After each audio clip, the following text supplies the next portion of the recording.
Oke, nice. Oke, selamat pagi, semua. Thank you, udah visit lagi ke Ngobrolin Tech. Jadi di sini kita akan ngobrol lagi, tentang AstroJS. Nah, AstroJS ini nanti akan dibawakan oleh Mas Gali Kurnia. Nanti dia akan ngejelasin, terkait, AstroJS gitu. Oke, nggak perlu waktu lama ya. Mungkin boleh dilanjut aja, Mas Gali. Silakan. Oke, terima kasih Mas Farhan. Siap. Oke, selamat pagi semua. Terima kasih udah gabung session sharing kali ini. Hari ini judulnya itu kita Meet with AstroJS ya. Kita bahas sekilas tentang framework AstroJS. Sebelumnya perkenalin, nama saya Galih Kurnia Wilojati. Saya itu seorang full stack developer. Next, AstroJS itu apa sih? Astro ini merupakan modern framework yang dibuat di atas static site builder. Nah, ini memerlukan sedikit atau tanpa JavaScript ya, yang menghasilkan website dengan performa tinggi. Nah, Astro juga cepat dan bagus dalam hal SEO.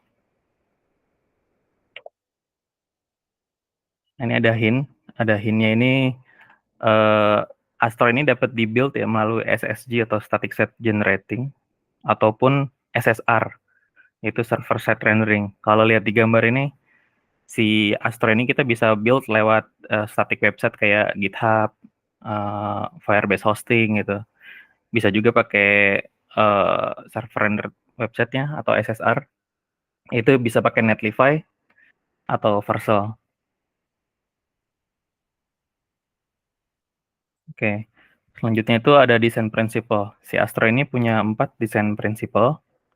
Yang pertama ada content driven, kedua ada server first, ketiga ada fast by default, keempat ada easy to use. Nah, yang pertama ini ada content driven. Si Astro ini didesain untuk website yang kaya akan konten ya, seperti blog, landing page, atau e-commerce. Nah, dari awal emang fokusnya Astro ini sebagai static site builder ini untuk meningkatkan kinerja aplikasi web yang kuat dan dinamis.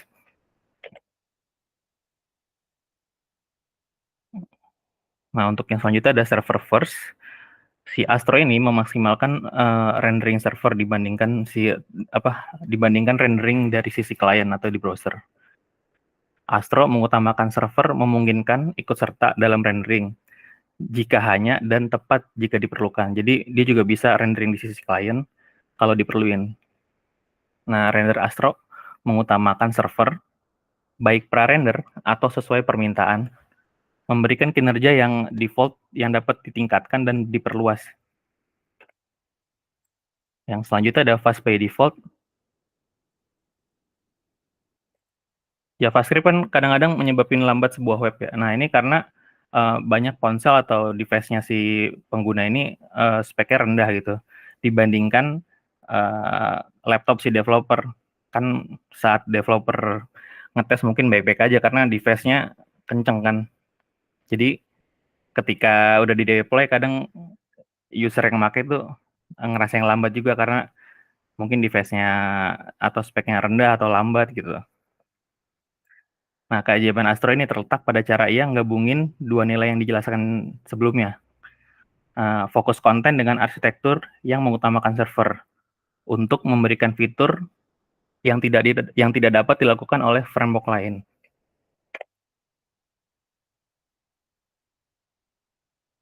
Nah, ini adalah page speed insight test yang saya lakuin pada satu website yang gunain framework Astro sama non Astro. Kalau kita lihat dari sisi performanya sih jauh banget ya. Tapi kalau untuk sisi yang lainnya nggak beda jauh gitu. Kalau performa agak jauh juga tuh, 65 ke 100 ini lumayan. Jadi selanjutnya ada easy to use. Astro ini dirancang nggak terlalu rumit ya dibandingkan framework UI dan bahasa lainnya. Salah satu alasan utamanya ya untuk Astro ini kan untuk dirender di server bukan di browser. Jadi kayak untuk developer nanti nggak perlu khawatir lagi kalau misalnya kita pakai framework lain seperti React atau Vue atau Svelte, jadi nggak akan crash atau error gitu.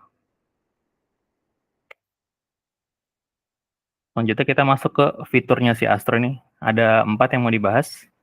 Yang pertama Islands, kedua UI agnostic, ketiga server first, dan keempat itu zero JavaScript by default. Untuk yang pertama kita bahas Island ya. Nah, pada gambar ini kan kita ada 5 bagan tuh. Nah, ada 2 bagan yang berwarna, yaitu adalah komponen interaktif. Komponen interaktif ini yang disebut Island di Astro. Gitu. Nah, secara default, Astro ini akan otomatis merender setiap komponen UI menjadi HTML dan CSS aja. Dia bakal menghapus semua JavaScript di sisi klien secara otomatis. Nah, ini yang ngebuat situs web Astro tetap cepat secara default ya, dan ngelindungi developer dari pengiriman JavaScript yang nggak perlu atau nggak disengaja gitu. Ya bisa aja karena dapat menghambat situs web mereka juga.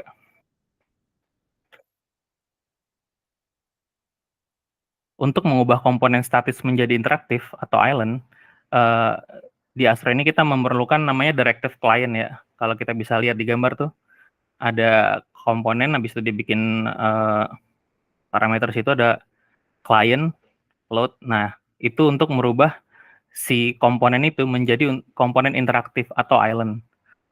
Nah, ketika kita ngasih parameter itu, si Astro secara otomatis ngebuat dan gabungin JavaScript-nya di sisi klien. Nah, itu untuk optimalin si kinerja website-nya nanti.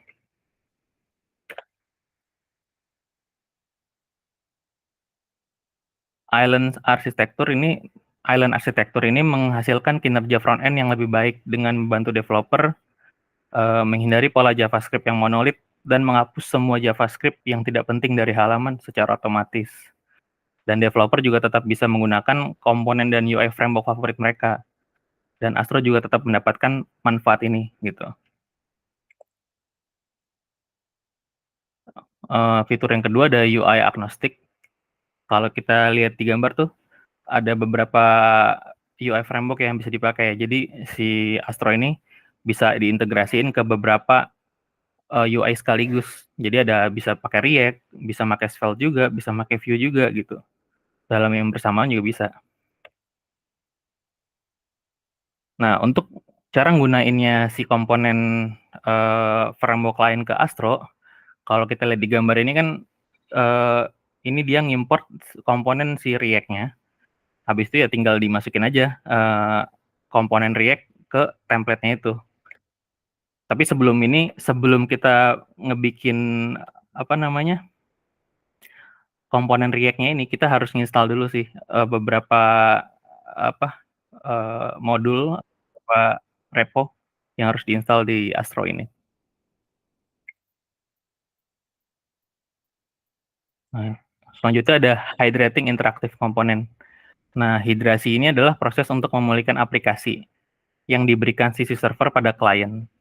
Hal ini mencakup seperti menggunakan kembali struktur DOM yang dirender server dan mempertahankan status aplikasi, mentransfer data aplikasi yang sudah diambil oleh server dan proses lainnya. Nah, ini balik lagi ke UI komponen interaktif yang tadi kita bahas. Nah, itu dia disebutnya hydrating interaktif juga. Sama menggunanya directive client nih. Nah, di directive client ini kita mempunyai yang saya bahas ada 3 ya di sini. Sebenarnya ada 5, tapi yang saya bahas ada 3 di sini. Salah satunya ada yang client load. Nah, itu priority-nya dia high. Client idle ini priority-nya medium. Dan client visible ini priority-nya low. Jadi, kalau misalkan kita naruhnya yang client load, artinya nanti bakal terus ketika kita ngeload, dia yang pertama di-render terus-terusan. Nah, kalau medium ya sesekali di-render dan enggak.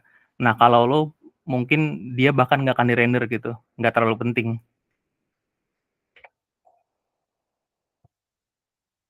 Nah, selanjutnya ada server first. Di Astro ini kan sebagian proses terjadi di server, bukan di browser ya. Jadi biasanya membuat situs atau aplikasi user ini lebih cepat daripada rendering sisi kliennya ketika dilihat pada perangkat yang kurang memadai atau pada koneksi internet yang kurang stabil atau lebih lambat gitu. Nah, HTML yang di-render pun juga cepat, ramah SEO dan dapat diakses secara default. Ini balik lagi ke masalah yang tadi. Jadi kalau misalkan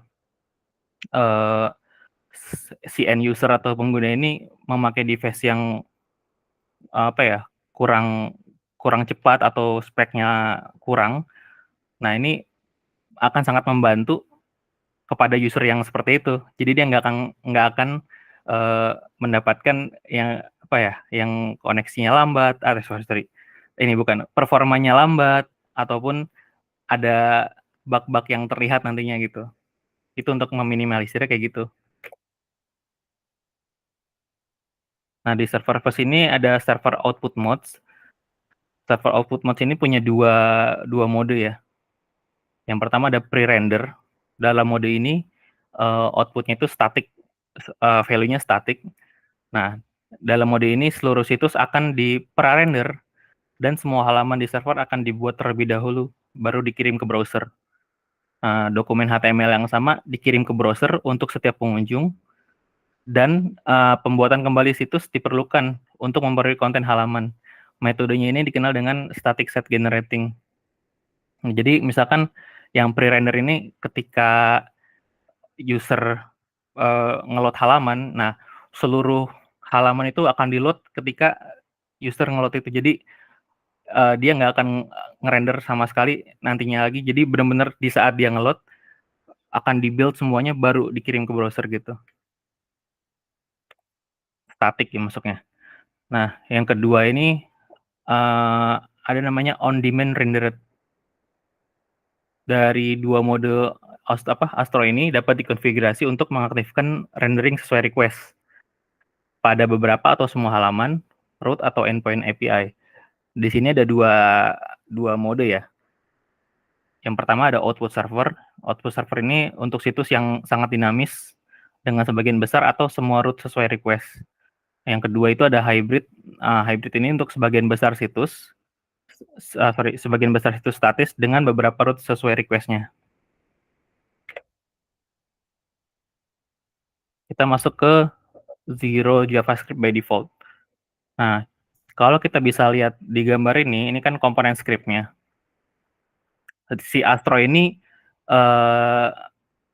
membuka dan menutup kodenya itu dengan 3 strip itu. Kita bisa lihat tuh paling atas dan paling bawah. Di antara script-nya itu kan kita bisa naruh import, bisa deklarasi variabel, ngolah data pakai JSON ataupun fetching dari database ya.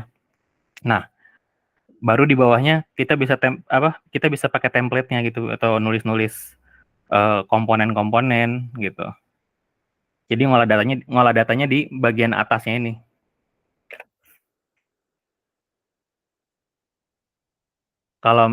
Misalkan kalau kita pernah atau kalian pernah nyoba nulis pakai bahasa Markdown ya.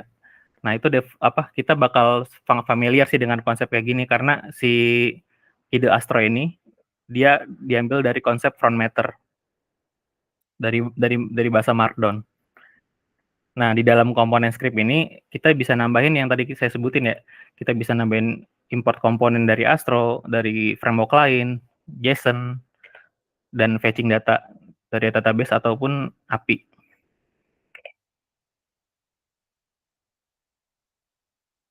Nah, gunanya si pagar kode strip tadi yang penghimpit antar kode tadi atau penutup dan pembuka dan penutup si kode Astro tadi. Nah, itu untuk memagari si kode JavaScript-nya yang ada di dalam. Nah, ini untuk memastikan kode JavaScript itu nggak akan pindah ke front end app ataupun ke end user-nya. Jadi nggak akan kelihatan di sisi user ataupun browser-nya gitu. Nah, dengan hal ini, si developer pun bisa nulis apapun di komponen script-nya, kayak manggil database ataupun kode-kode yang lain ya, tanpa khawatir akan terlihat ke sisi end user-nya atau ke browser gitu.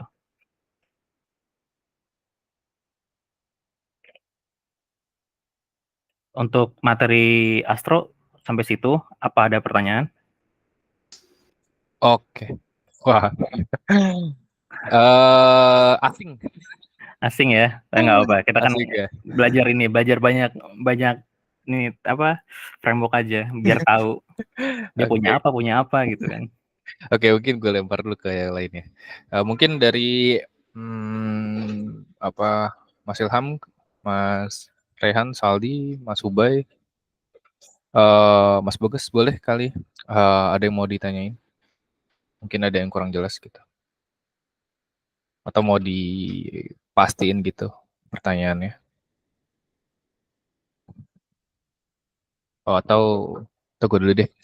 Gal, mau tanya Gal. Boleh. Kalau ini kan artinya dari tadi tuh disebutin bahwa di rendernya itu kebanyakan di sisi server ya.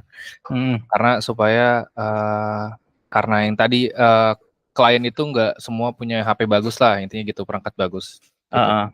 Nah, kalau misalkan banyaknya user request segala macam dan semua diproses di server, itu bukannya akan menurunkan performance server ya Gal? Atau server ini harus performance-nya harus besar gitu? Iya, jadi bisa menunjang misalkan banyaknya user yang request nantinya gitu. Jadi lu concern kalau misalkan usernya banyak ya sama aja bakal lamban juga gitu maksudnya? Iya, bebannya malah semua menumpuknya di server gitu. Kan semua tadi lu bilangnya bahwa server ini akan ngerender kan? Render gitu. Nah, itu gimana Gal?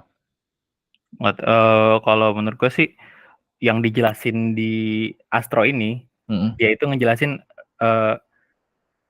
semua JavaScript yang ada di dalam scriptnya ini bakal dirender di awal atau di servernya itu. Nah, jadi sampai ke sisi end usernya nggak akan ada si JavaScript kelihatan lagi tuh. Nah, iya. ketika emang ada komponen interaktif, kayak tadi kan kita jelasin komponen interaktif ya. Mungkin kalau kita sebut kayak button yang bisa submit segala macam lah itu. Nah, ketika diklik itu, nah dia baru sinkron lagi tuh ke si servernya. Jadi istilahnya apa ya, JavaScript-nya ya pokoknya kalau yang kita baca, yang saya jelasin tadi tuh JavaScript-nya nggak akan muncul di bagian browsernya gitu. Tapi kalau misalkan usernya banyak, bakal ngehit banyak ke server gitu ya. Iya. Itu kurang tahu tuh, nanti mungkin ada yang lebih expert yang bisa ngejelasin. Iya. Soalnya kalau di logik aja ya dibayangin tuh kayaknya akan ngeberatin server gitu. Misalkan banyak user yang request gitu. Kalau iya kan ya, kalau misalkan sebar-sebar di sisi klien kan itu nggak akan mengganggu klien lainnya gitu. Itu kan sesuai perangkat masing-masing. Kalau ini kan semua dibebankan ke server gitu. Makanya kayaknya sih harus butuh server yang besar gitu buat menunjang banyak ya request gitu. Menurut gue ya. Gitu. Good question sih, benar, good question. Nah terus sama ini. Apa lagi? Berarti kalau secara kan kalau di .NET ya, kalau di .NET itu kesel banget JS-nya gitu. Kayak kita manggil route dari, kan ada URL itu ya, kayak JS itu kan ada manggil-manggil ke sana sini itu kelihatan ya dari .NET itu. Nah gue belum tahu tuh cara ngilanginnya gimana supaya user itu nggak bisa ngeliat. Tapi kalau dari sisi yang Astro JS ini dia akan bisa menghilangkan sampai nggak kelihatan semua gitu JS-nya ya Gal ya. Jadi contoh kayak gini ya, gua ini yang lain ya, gua share yang lain ya. Boleh. Berarti kalau kayak gitu terkait security-nya juga oke sih kayaknya ya. Dibilang oke sih belum tentu ya, cuman boleh dicoba sih gitu. Sebentar, gua share yang lain dulu ya. Pentingan presentasi. Entire screen berarti ya. Ini kelihatan nggak? Oke, sekarang kelihatan. Nah, yang disebut itu kan, yang dimaksud sama dia tuh JavaScript yang hilang tuh yang di kayak gini-gini nih. Yang dikasih titik-titik tadi itu kan? Pokoknya yang kita taruh di sini homologik ataupun apa nggak akan kelihatan lagi nanti di depannya. Tapi Betul. kalau misalkan kita naruhnya bentuknya kayak gini, mana ya? Oh, footer. Nah, ini kan gue ngimportnya di luar si pagar ini kan, di tiga ini kan. Nah, ini dia akan kelihatan kayak gini nanti. Ini bakal kelihatan. Oh gitu, berarti harus di 3 titik itu ya di dalam itu ya. Kalau misalkan mau di apa sih di hidden lah ya. Nah ini kan gue udah buatnya di live-nya. Nah ini kelihatan nih. Tuh. Ya. Iya, tapi yang kita tadi masukin ke dalam apa strip-strip tadi itu nggak kelihatan ya. Ini nggak akan kelihatan, dia bilangnya gitu sih. Tapi emang benar kita coba nggak kelihatan sih emang. Oh, iya sih itu oke sih itu. Dan terus dia juga bisa ini kan gabungin ada JSX atau apa React ataupun Vue bisa dimasukin dalam ini. Nah ini kan gue ngambil dari React-nya tuh. Kayak gitu. Oke, masih mantap sih. Oke, ada Mas Ilham, boleh? Ya, Mas Gali mau make sure aja. Kan kalau di Astro itu kan rendernya di server ya. Nah, kalau seandainya kan dan render itu kan di awal ya tadi yang lu bilang kan. Nah, itu dia ada bisa nge-catch gitu nggak sih? Jadi pas user seandainya kan user A nge-request satu page gitu, itu bakal nge-catch di server kan seandainya kan gitu. Terus user B akses page yang sama, itu bakal nge-render ulang atau nge-catching dari yang user A gitu. Oh, kalau yang ini yang gue baca ya Mas, ini tuh dia bakal ngerender ulang terus Mas. Dia nggak nge-chat sih. Jadinya jatuhnya kayak kan yang gue sebut di awal tadi, dia bakal masuk ke website kayak blogging gitu atau e-commerce gitu yang kecil-kecil kan. Nah itu dia bakal ngerender terus, nggak nge-catching dia. Oke. Sama satu lagi bisa Mas? Apa? Ya silakan aja Mas, nggak apa. Sama dia bisa nggak sih? Tadi gue agak kurang begitu ngeh deh yang di slide yang sebelumnya itu. Dia selain statis web, dia bisa juga SSR ya? Area yang ini bukan. Ini ya. Nah tadi. Nah. Sorry ini. Berarti kalau seandainya kan gue mau kan kalau statis itu kalau nggak salah nih ya, itu kan rendernya di server ya. Iya. Kalau SSR itu kan yang di static. device. Betul. Yang static. Kalau di SSR itu kan di device-nya user masing-masing kan ya. Berarti kalau seandainya gue kan tadi yang lu jelasin kan di awal yang statiknya ya. Jadi let's say kalau seandainya gue mau buat SSR tuh nggak masalah ya untuk pakai Astro ini ya. Nggak masalah Mas, karena gue udah ini Mas, udah build ke Netlify Mas. Jadi itu kan SSR ya. Nah itu juga bisa di-build ke GitHub page itu. Oke. Jadi tergantung sih Mas. Jadi kalau lo kontennya emang dinamis ya harus ke SSR ya. Tapi kalau cuman kontennya statik aja gitu ya cukup di GitHub, nggak apa-apa sih. Jadi kayak misalkan untuk personal branding ya atau portofolio gitu, itu kan bisa kita buat statik ya. Nah itu bisa taruh di GitHub gitu. Oke, siap. Thank you. Oke Mas.